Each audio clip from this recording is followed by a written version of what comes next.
On November 20th, 1983, more than 100 million Americans sat down in front of their televisions for 2 hours and came out the other side genuinely shaken. What they watched wasn't a blockbuster from Hollywood. It was a made-for-TV movie that changed the Cold War conversation forever. Today, we're pulling back the curtain on the day after, 1983. 15 secrets hidden for decades. Secret 15. The alternate endings that were cut and never broadcast.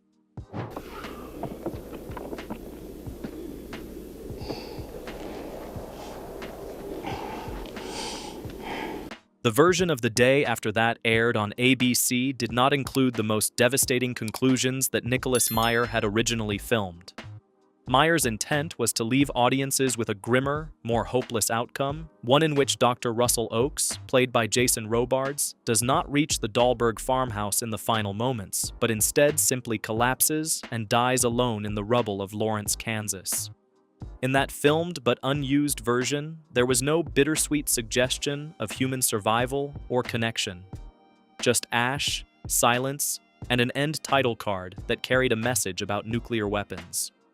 Meyer believed the bleaker conclusion was more honest and more effective as a warning. He had not made this film to comfort anyone. He had made it to make the consequences of nuclear war impossible to look away from, and a death in the rubble ending was, in his view, the only ending that matched that purpose. ABC's Standards and Practices Department pushed back hard, and the network ultimately insisted on a version that gave viewers at least a trace of ambiguity at the close. The Brazilian re-edit of the film, which circulated in South America and removed most military stock footage, further altered the ending's emotional shape by extending other scenes and rearranging the final sequence. A German version, released on DVD, ran a different cut at 115 minutes. None of these versions restored what Meyer had originally intended. The darkest conclusion he filmed has never been publicly released, and it remains one of the more quietly haunting what-ifs in American television history. Secret 14. The film was originally planned as a 4-hour miniseries. Geological equipment. What did you see? Listen, why don't we have any emergency power here? There's no electricity anywhere. What audiences saw on November 20th, 1983 was a 2-hour broadcast. But that was never the original plan. When ABC programming executive Brandon Stoddard, the president of the network's motion picture division and the man behind some of television's most ambitious productions, first pitched the idea, he envisioned it as a 4-hour miniseries airing across 2 nights, much like the landmark productions ABC had become famous for. He even later called it the most important movie we've ever done. The concept was inspired in part by the China Syndrome from 1979, which had dramatized nuclear risk with chilling effect, and Stoddard wanted something even more visceral set squarely in the American heartland. Once Nicholas Meyer came on board as director, he shot roughly 3 hours of material. The budget landed at $7 million, a significant sum for a made-for-TV film at the time. By the time network executives reviewed the footage, they were moved to tears, but not in a way that served the film's future. They found the material too raw, too graphic, and too difficult to bring advertisers aboard. After months of argument, editing fights, and network pressure, the broadcast version was trimmed to 2 hours. The extra footage was cut down substantially, and though a slightly longer 126 to 127-minute international theatrical version eventually appeared, and a 1995 Laserdisc release offered a widescreen director's cut with commentary, the full 4-hour miniseries that Stoddard originally conceived was never assembled. What survived on screen was a distillation of a much larger vision, shaped by commerce and censorship, into something that was still, despite every compromise, utterly unforgettable. Secret 13. It was never supposed to be called The Day After. The West has been unanimous in condemning the Soviet action and applying economic sanctions, which has not stopped a growing Soviet military presence along the West German frontier. Before the film had a title that audiences would recognize, writer Edward Hume gave his screenplay a very different name, A Silence in Heaven. That phrase came straight from the book of Revelation in the Bible, and Hume felt it captured the spiritual devastation of a world scorched by nuclear fire. For a man who had spent years writing dependable television drama, it was an unusually poetic choice, and it told you everything about how seriously he took the material. Hume was a veteran TV writer, the kind who understood how to build a story for a broad audience, and he had constructed the screenplay with enough human detail that the people on screen felt like neighbors rather than characters. When ABC's executives got hold of the script, they quietly retired the biblical title and replaced it with the far more direct "The Day After." It was a more commercial choice, easier to explain in a television listing, less likely to alienate a mainstream audience with religious or apocalyptic overtones before they had even pressed the button on their remote. But Hume's original title lingered long enough that director Nicholas Meyer was still hearing it referenced on set during filming in Lawrence, Kansas in 1982. During one pivotal scene inside the University of Kansas basketball arena, packed with extras lying on cots as radiation victims, Meyer reminded the crowd that nobody in that room would have survived a real nuclear event. He said it in silence, and crew members later recalled that during that period, the production was still going back and forth between the two titles. The disagreement, as the documentary television event later captured, was the first of many miscommunications and conflicts that would define the film's turbulent journey from page to screen. Secret 12. ABC executives wept when they first saw the rough cut. It was a movie like no other movie, and it had a profound impact on New York. That story next. We'll hear from people who, like you, watch the ultimate disaster movie tonight on television. When director Nicholas Meyer delivered his initial 3-hour cut of The Day After to ABC leadership, the executives who sat down to watch it came out of the screening room with tears in their eyes. Meyer initially took that as a triumphant sign. He believed he had produced something truly important, and their emotional response seemed to confirm it. What he misread was the nature of those tears. The executives weren't weeping because they were moved in the way an audience might be. They were overwhelmed because they understood, sitting in that room, that they had something nearly impossible to air on network television. The content was too graphic, too unrelenting, and too commercially treacherous. Sponsors would flee. The political fallout could be severe. Meyer later described the experience as one of the more disorienting moments of his career, being told by people with tears on their faces that his film would need to be gutted. What followed were months of arguments between Meyer and the network's censors over what could and could not be shown on primetime American television. Secret 11. Nicholas Meyer was essentially pushed off the project. In this case, this film is a tapestry of a whole society. Everybody who lives and works in the greater Kansas City, Lawrence, Harrisonville area. The battle between Nicholas Meyer and ABC's censors was not a simple creative disagreement. It reached the point where Meyer effectively walked away from the editing process. After months of fighting over the content, the length, and the graphic nature of certain sequences involving burn victims and radiation casualties, Meyer disengaged. Broadcast censors then cut and recut the film largely without him. Meyer later described this period in interviews as deeply painful, pushing him into a prolonged depression. He had considered the film a civic responsibility, a public service announcement in the form of a movie, and watching it dismantled by committee was devastating. It was only after a version that both Meyer and the studio could reach agreement on was settled upon that he returned in a limited capacity. The 2-hour version that finally aired was not the film Meyer felt he had made. A later 1995 Laserdisc release, billed as a director's cut, restored the widescreen format and included a commentary track by Meyer, though its running time of 127 minutes was close to the existing MGM DVD release and did not represent the full uncut version. Secret 10. The script was reviewed by Pentagon consultants. My name's Stephen. We're the Dahlbergs. I'm Eve. It's Jim, Denise, Jolene, and Danny. Before a single frame was shot, Edward Hume's screenplay went through a review process with Pentagon consultants. This was not an unofficial process. Advisors from the Department of Defense went through the script carefully, pushing back on certain scenes they found inaccurate or objectionable and signing off on others. The purpose, from the government's perspective, was to ensure that what went on screen did not misrepresent military procedures or compromise any sensitive information. Meyer, for his part, wanted the film to be brutally realistic and did not want political interference softening the depiction of what nuclear war would actually mean for American civilians. He consistently resisted attempts to frame the story with any political bias, deliberately leaving ambiguous which side, the United States or the Soviet Union, had launched the first missiles. That ambiguity was a creative choice Meyer protected throughout production, even as the Reagan administration pressured ABC to characterize the film's depiction of nuclear fallout as one-sided. Secret 9. The Reagan White House tried to kill the film.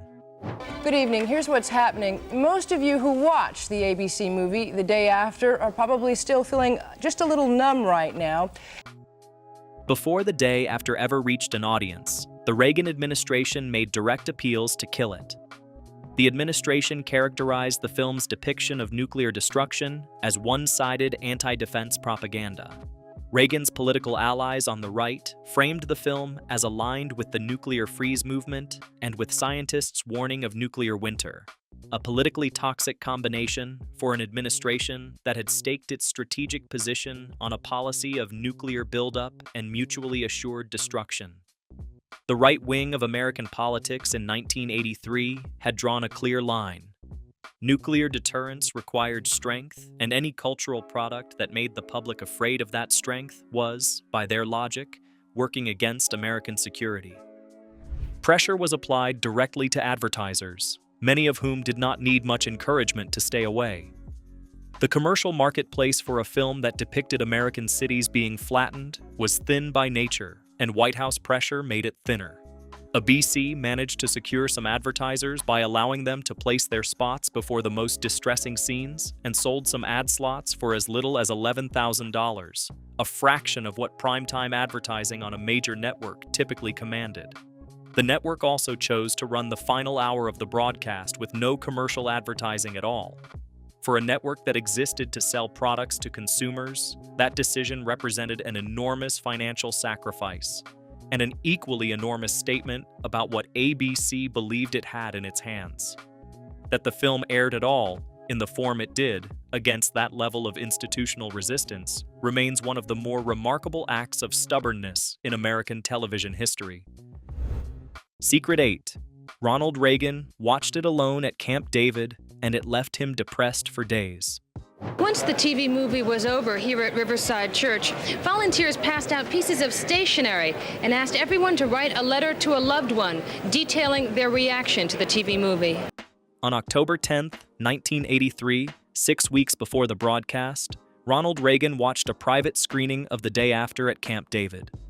He wrote about it in his diary that same night, describing the film as powerfully made and noting that it left him greatly depressed. His exact words were that it was very effective and that his reaction was one of our having to do all we can to have a deterrent and to see there is never a nuclear war. For a sitting president who had built his strategic identity around the idea of military superiority, that phrasing was striking. The film had not changed his position on deterrence, but it had given that abstract policy a human face it had never quite had before. Reagan's official biographer, Edmund Morris, later wrote in Dutch that Reagan remained in a dark mood for days after seeing the film. Morris connected the experience directly to Reagan's evolving thinking on nuclear weapons during the back half of his presidency, a shift that was already underway, but that the film appeared to deepen. 2 days before the public broadcast, on November 18, 1983, Reagan received a military briefing in the Situation Room on the full scope of America's nuclear response plans.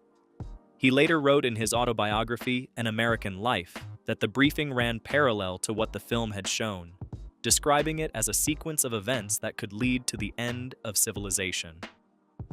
Reagan quoted the briefing back to Gorbachev during their first Geneva summit in November 1985.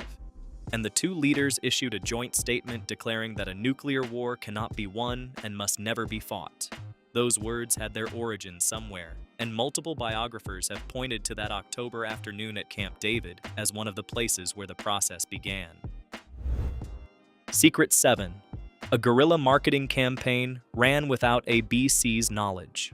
Where's get my vest? What? Here. Oh, gee. I gotta get my shoe on. Hurry up. Dan's gonna kick my butt if we're late for this thing. One of the stranger chapters in the film's production history involves a man named Paul Baran, a nuclear disarmament activist who had connections to Nicholas Meyer through mutual friends in California. Baran obtained a copy of The Day After while it was still in post-production, with Meyer's quiet encouragement, and launched a nationwide publicity campaign around it that ABC knew nothing about. By today's standards, it would be called hijack marketing. Baran traveled around the country, briefing activists and reporters, and orchestrating media coverage and community events timed to the film's November air date. It was a calculated effort to amplify the film's reach into the nuclear disarmament debate, and it worked. The groundswell of public awareness that built around The Day After in the weeks before broadcast far exceeded what ABC's own marketing machinery had managed, and it helped deliver the enormous audience that tuned in on November 20th. Secret 6. Nicholas Meyer never wanted famous actors in the film. Going out tomorrow afternoon. We'll go to the movies tonight? We could go to the Fern Hill Drive-In.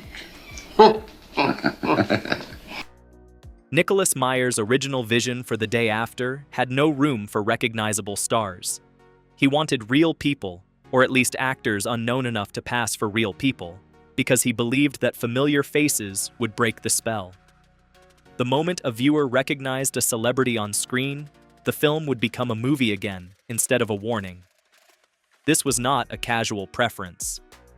Meyer had thought carefully about how audiences process what they see, and he understood that the psychological distance created by star power was the enemy of everything he was trying to accomplish. He didn't want viewers watching Jason Robards. He wanted them watching a doctor named Russell Oakes trying to survive a world that had ended. ABC overruled him. The network needed names it could sell to foreign markets, and the result was the casting of Jason Robards as Dr. Russell Oakes. Robards was coming off 2 consecutive Academy Award wins at the time, For All the President's Men in 1976 and Julia in 1977, and brought considerable prestige to the production. John Lithgow, then known to television audiences largely from his stage work and smaller film roles, was cast as Joe Huxley, a professor who survives the blast. Steve Guttenberg, who was building his career through the early 1980s, played Stephen Klein, a college student caught in the open when the missiles struck. Amy Madigan and JoBeth Williams rounded out a cast that mixed established names with less familiar faces. Meyer made his peace with the decision and worked closely with all of them. But the tension between his documentary ambitions and the star casting requirement never entirely disappeared. In the end, Robards' performance as the quietly deteriorating Dr. Oakes became one of the film's most devastating elements. His gaunt bearing in the film's second half, wandering through the ruins of Lawrence with his hair thinning and his eyes hollowed, carried a weight that required no explanation. He looked like a man who had already accepted the outcome. Secret 5. Hundreds of local extras were paid $75 to shave their heads. I told you to get out of my house.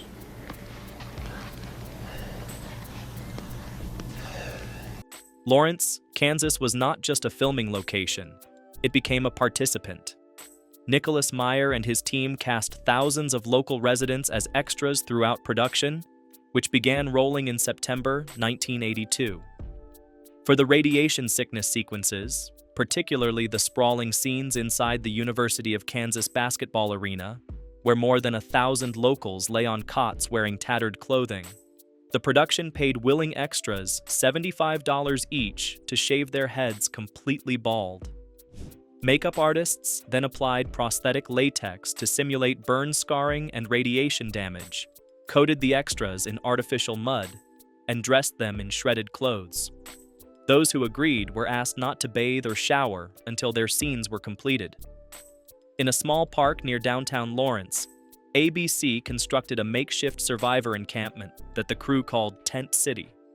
Meyer walked through the arena on filming days and reminded the extras that in a real nuclear event, none of them would leave that room alive. The silence that followed those words became part of the shooting experience. Secret 4, real footage from nuclear test blasts, was used in the film.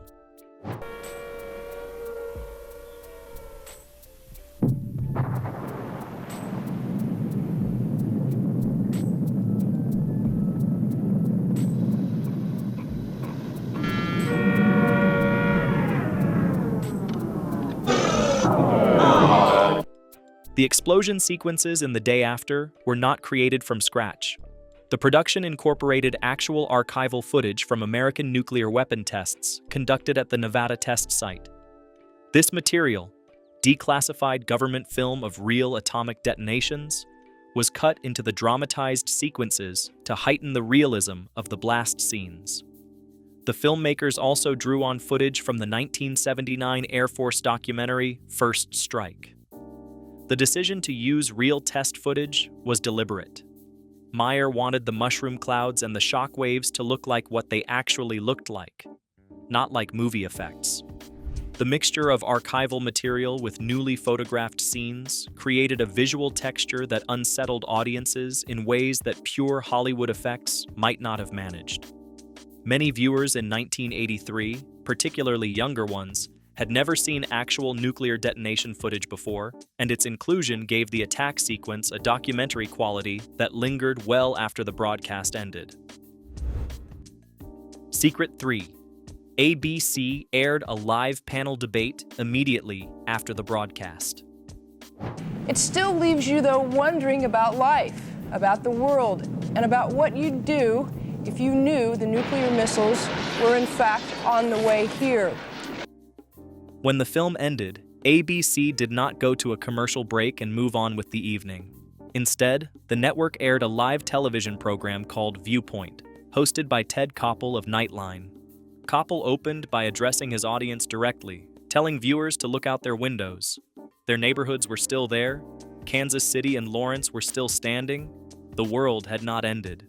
It was a rare moment of television nakedness, an anchor essentially saying, "We know what we just put you through, and we want you to know you're still here." That moment, brief as it was, became one of the more quietly famous passages in American broadcast history. What followed was a formal live debate featuring some of the most significant figures in nuclear policy and public life. Carl Sagan was on the panel, representing the scientific community's warnings about nuclear winter. Former Secretary of State Henry Kissinger was there, representing the realpolitik tradition that had defined American Cold War strategy for decades. Former Secretary of Defense Robert McNamara, a man who had lived through the Cuban Missile Crisis from the inside, sat alongside Nobel Peace Prize laureate Elie Wiesel and General Brent Scowcroft. The conversation that unfolded covered deterrence, disarmament, and the moral arithmetic of maintaining nuclear arsenals. There was no clean resolution, no tidy conclusion. There wasn't meant to be. Schools across the country set up counselors the following day specifically to help students process what they had seen. Television stations operated telephone hotlines through the night and into the next morning so that viewers could call and talk through their fears with a trained voice on the other end. It was as if an entire nation had experienced a shared nightmare and needed somewhere to put it. Secret 2. The film was broadcast on Soviet state television in 1987. They're on their way to Russia. They take about 30 minutes to reach their target. So do theirs, right? Few facts about The Day After are more striking than this one. In 1987, 4 years after the original broadcast, the film aired on Soviet state television. It did so without significant editing, an extraordinary concession for state-controlled media airing an American production that depicted the Soviet Union as the escalating party in a nuclear war. The conditions attached to the Soviet broadcast were themselves remarkable. The producers demanded that the Russian translation conform to the original script precisely and that the broadcast not be interrupted by outside commentary or political framing. Soviet state television accepted those terms. The timing was not accidental. The broadcast coincided with negotiations over the Intermediate Range Nuclear Forces Treaty, the landmark arms reduction agreement that both the United States and the Soviet Union were moving toward under Reagan and Mikhail Gorbachev. Gorbachev reportedly watched the film. Whether he had seen it before or came to it fresh in 1987, the fact that Soviet leadership allowed the film to reach a domestic audience at all during active arms talks spoke to an atmosphere that would have been unimaginable even 5 years earlier. Both nations were sitting across the table from each other, and both leaders had spoken openly about the horror of nuclear war in terms that previous Cold War rhetoric had made nearly impossible. The film threading its way across the Iron Curtain in that particular year, the same year the INF Treaty was signed in December, was the kind of coincidence that history occasionally produces and that feels, in retrospect, like something more than coincidence. Secret 1. Reagan's biographers linked the film directly to the INF Treaty. Welcome to the White House. This ceremony and the treaty we're signing today are both excellent examples of the rewards of patience. The line that Reagan's biographers have drawn is a long one, and it runs from a Sunday night in November 1983 to the arms reduction summits of 1985 and 1986. Reagan had seen the film at Camp David in October 1983 and written in his diary that it left him greatly depressed. He received a nuclear briefing 2 days before the broadcast that he later said paralleled the film's scenario closely. At the 1985 Geneva summit, the first time Reagan and Gorbachev met face-to-face, both leaders issued a joint statement declaring that a nuclear war cannot be won and must never be fought. That phrasing, arriving at the first substantive superpower summit in years, represented a rupture with the strategic language that had dominated American Cold War policy for decades. Something had shifted in Reagan's framing of nuclear weapons between 1981 and 1985, and his biographers have not been shy about identifying the day after as one of the catalysts. At the Reykjavik summit in October 1986, Reagan and Gorbachev came closer to discussing the abolition of all nuclear weapons than any two leaders from those nations ever had. The summit ultimately broke down over Reagan's refusal to limit his strategic defense initiative, the missile defense program that Gorbachev wanted contained. But the framework it produced was not lost. It fed directly into the INF Treaty, signed December 8, 1987, which eliminated an entire class of ground-launched ballistic and cruise missiles with ranges between 500 and 5,500 kilometers. The treaty was the first arms control agreement to actually reduce nuclear arsenals rather than simply cap their growth. Edmund Morris, who had extraordinary personal access to Reagan throughout his presidency, wrote that the only time he saw Reagan become genuinely upset during that period was after the Camp David screening of The Day After. Reagan went into a funk, Morris wrote, a real one, not a performative one. The film cost $7 million and aired for 2 hours. What it set in motion took years to fully unfold. No other piece of American television has ever been given that kind of credit by historians, and it is credit that the evidence, across multiple administrations and archives, continues to support. Those are 15 secrets that lived in the shadows of one of the most important television events ever produced. The Day After cost $7 million, aired for 2 hours on a Sunday night in November 1983, and was watched by over 100 million Americans, nearly 2/3 of the entire television viewing audience at the time. It was filmed in a real American city, with real American neighbors lying on cots in a basketball arena. It was fought over by censors, threatened by the White House, and carried to air by a network that ultimately chose not to sell advertising during its darkest hour. Its director was driven to the edge of despair over what was done to his vision. And when it finally reached audiences, it reached a president, and through that president, a negotiating table, and through that table, a treaty that pulled thousands of nuclear warheads out of the field. If you found this one worth your time, hit that like button and subscribe so you never miss another look at the stories behind the moments that shaped us.